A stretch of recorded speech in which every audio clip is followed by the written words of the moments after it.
మనకు స్టిచ్చింగ్ వచ్చి లేదు అని అంటే మనకు ఒక బొటీక్ ఉండి మన కిందే వర్కర్స్ ఉంటే బాగుండేది. ఎప్పుడంటే అప్పుడు ఏవంటే అవి వచ్చిన మోడల్స్ అలా కుట్టుకొని ఎప్పుడంటే అప్పుడు మనకి ఇమీడియట్గా కావాలి అని అంటే కుట్టుకొని వేసుకోవచ్చు అనేది ఎక్స్పెక్టేషన్. అయితే రియాలిటీ వచ్చేసి ఇదనమాట.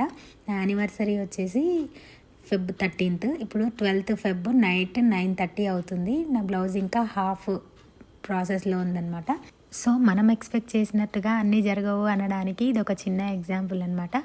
సీజన్ అవ్వనివ్వండి, అన్సీజన్ అవ్వనివ్వండి, యానివర్సరీ అయినా, నా బర్త్డే అయినా, నేను ఎంత ముందుగా ప్రిపేర్ అయినా దాని గురించి లిటరల్లీ మా హౌస్ వార్మింగ్ ఫంక్షన్కి నేను ఒక 1 month ముందు నుంచే ప్లాన్ చేసుకుంటూ ఉన్నా, కానీ జస్ట్ ఫ్యూ అవర్స్ ముందే మా అవుట్ఫిట్స్ అన్నీ స్టిచ్చింగ్ జరిగాయి అనమాట.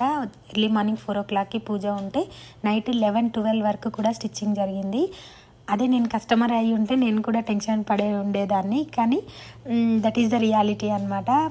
నా ఫస్ట్ ప్రయారిటీ ఎప్పుడు కస్టమరే ఉంటుంది. ఆ లిస్ట్లో లాస్ట్ ఉంటాను నేను, అకేషన్ ఏదైనా కానీ.